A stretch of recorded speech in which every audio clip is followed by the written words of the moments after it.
सतगुरु भेटियो, सो दिन लेख जाने, बाकी समय व्यर्थ गयो, बिना गुरु के ज्ञान। तो यहाँ परमात्मा कबीर जी कहते हैं, मौत भूल गया बावड़े तना अचरज किया कौन, वो जाने का दिन तो भूल चुका है। मौत विसारी बावरे अचरज किया कौन, और ये तन माटी में मिल जाएगा जो आटे में लौने। तो पुण्यात्मा परमात्मा हमें याद दिलाते हैं कि साथी हमारे चले गए, आपके बहुत से मित्र या कोई रिश्तेदार या वैसे देखने में आते हैं, वो सब जा रहे हैं, तो आप भी जाने वाले हो। कबीर साहब कहते हैं आप भी जाने वाले हो, कोई कागज में बाकी रह रही है, यानी कोई शेष आयु है आपकी, और जिस दिन वो कागज पूर्ति हो जाएगी, यानी आपका आयु का समय पूरा हो जाएगा, तो तुरंत चले जाओगे, चाहे कितना ही आवश्यक कार्य आपका शेष रह गया हो। क्योंकि जिसको आपने अति आवश्यक कार्य मान रखा है, उससे भी एक आवश्यक कार्य है परमात्मा की भक्ति, सेवा, सिमरन, गुरु की तलाश। वो आप नहीं करते हो तो परमात्मा आपके इन अनिवार्य कार्यों को महत्व नहीं देते,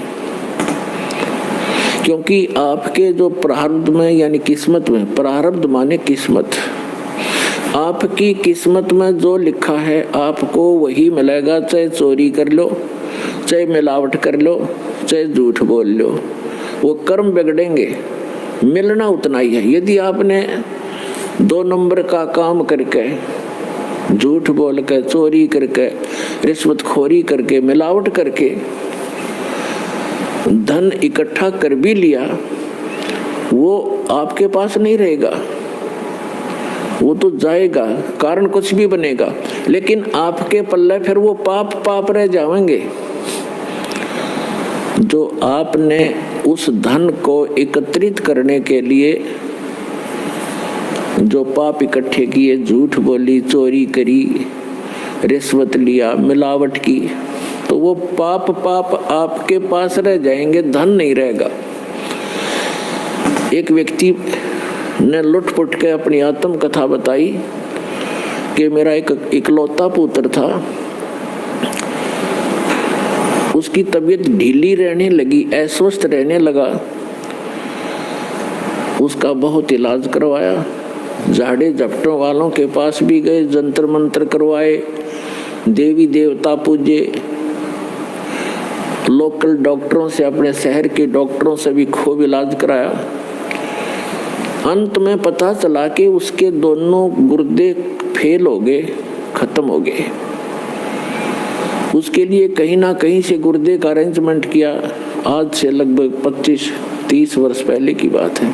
उसमें उसके कहते हैं जो किडनी ट्रांसप्लांट में लगभग 3.5 लाख रुपए लगे। वो लड़का स्वस्थ हो गया, विवाह की तैयारी हुई। 6 महीने के बाद, उस गुर्दे चेंज कराने के 6 महीने के बाद बस दुर्घटना में मर गया।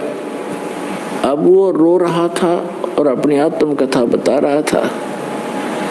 उसने बताया कि मैं गधा नीच आदमी था, क्योंकि जब तक इंसान सत्संग नहीं सुनता, अपने बुरे कामों पर उसका कभी दिमाग नहीं जाता, उसकी बुद्धि नहीं काम करती, चाहे कितना निकम्मा आदमी हो, और उसका कोई दुर्घटना हो जाए छोटी मोटी, वो न्यों क्या करे, भगवान मनीषा के बुरा कर दिया, मेरे साथ आज ऐसे क्यों घटी।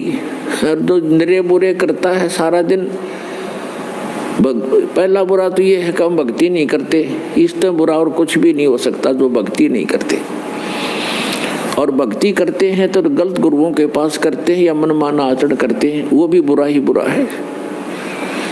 फिर अपने पेट के लिए इंसान सारा दिन, ठीक है किसी का दाव ना लगता वो बात दूसरी है, नहीं तो जहाँ जिसका दाव लगे आज के वर्तमान के अंदर, पहले तो भगवान से डरने वाले व्यक्ति होते थे, बुरा करते समय 100 बार सोचा करते थे, आगे पीछे का हिसाब लगाया करते थे, मुझे पाप ना लग जाए, कोई हानि ना हो जाए, मुझे कोई नुकसान ना हो जाए, तो वो गलती नहीं करते थे। अब तो हम भगवान से दूर हो गए, इस भौतिकवाद में इतने फंस गए, इस विज्ञान को प्रमुख मानकर हम आगा पीछा कुछ नहीं देखते, जिस कारण से हम अधिक पाप करने लगे।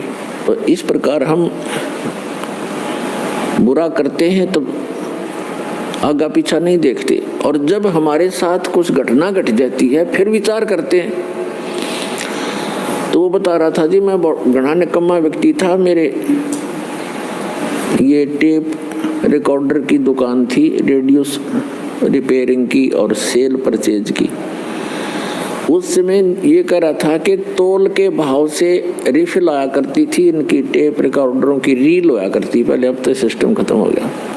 और सोनी क्या मार्क लगाता था, सोनी की ज़्यादा बिकती थी, सोनी कंपनी की। और उस समय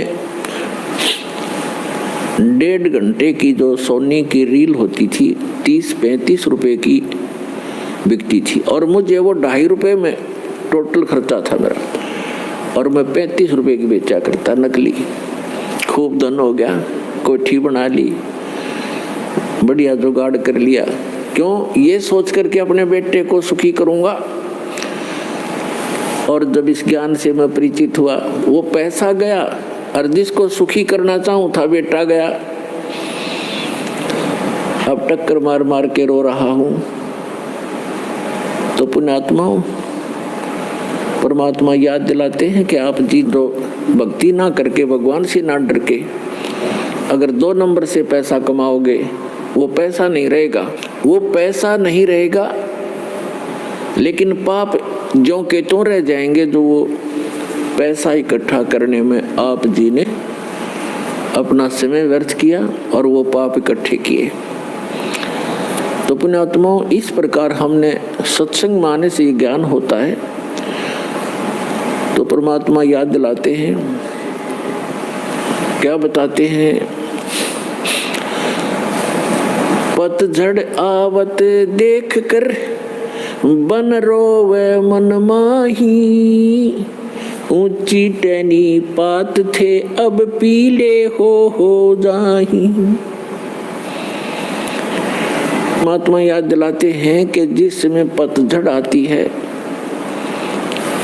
और हमें याद दिलाते हैं कि आपके साथ ऐसी बीत रही है, आप ध्यान नहीं देते, आप गलत स्थान पर रह रहे हो, ये लोग ठीक नहीं है।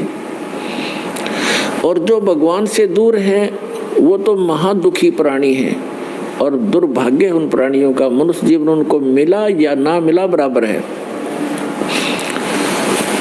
ये इतना भयंकर लोक है। परमात्मा की शरण में आने के बाद जीव को यहाँ थोड़ा बहुत जीने की राहत मिलती है, और आने वाली जो संस्कार किस्मत की जो आपदाएं हैं वो भी भगवान टाल देता है परमात्मा को, इसलिए हम खोजा करते हैं। कहते हैं दुख में सुमन सब करें, सुख में करे ना कोई, और जय सुख में सुमन करें दुख काहे को है। परमात्मा की भक्ति जो करते हैं सुख में, तो उनको दुख नहीं होते, और यदि दुखी प्राणी भी परमात्मा की भक्ति करने लगता है सत्य भक्ति श्रद्धा से, उनके दुख भी दूर हो जाते हैं। तो हम भक्ति कर अवश्य रहे थे, लेकिन भक्ति कर रहे थे शास्त्र विधि त्याग कर मनमाना आचरण कर रहे थे। श्रीमद् भगवद गीता अध्याय नंबर 16 के श्लोक नंबर 23 में कहा कि अर्जुन, जो शास्त्र विधि को त्याग कर मनमाना आचरण करते हैं, उनको न तो सुख होता है, और न उनकी गति होती है, और न ही उनकी कोई सिद्धि प्राप्त होती है, अर्थात यूजलेस, व्यर्थ। 16वें अध्याय के 24वें श्लोक में तुरंत कहा कि अर्जुन, इससे तेरे लिए कर्तव्य और अकर्तव्य की दृष्टि में शास्त्र ही प्रमाण है। किसी अन्य व्यक्ति की दंत कथा के आधार से तू अपनी भक्ति पर मत लगना, जो हमारे सदग्रंथ बताते हैं उन्हीं को आधार मानना। तो पुण्यात्माओं, हमारे जैसे आप जी का हमारा जन्म पवित्र हिंदू धर्म में हुआ, हमारे हिंदू धर्म के जो धर्म गुरु टीचर थे हमारे, वही हमारे सिलेबस से परिचित नहीं थे, तो हमें वो शास्त्र अनुकूल साधना बता नहीं सके, जिस कारण से हमारे पूर्वज प्रेत बने, पशु योनियों में चले गए। अब उनके लिए यत्न बनाते हैं, बाद में श्राद्ध निकाल दो, ऐसे कर दो, वैसे कर दो, तेरामी कर दो, वर्षी कर दो। फिर क्या होगा? वो चला गया जहाँ जाना था, पीछे पापड़ बेल रहे हैं। तो ये शास्त्र विधि त्याग कर मनमाना आचरण था।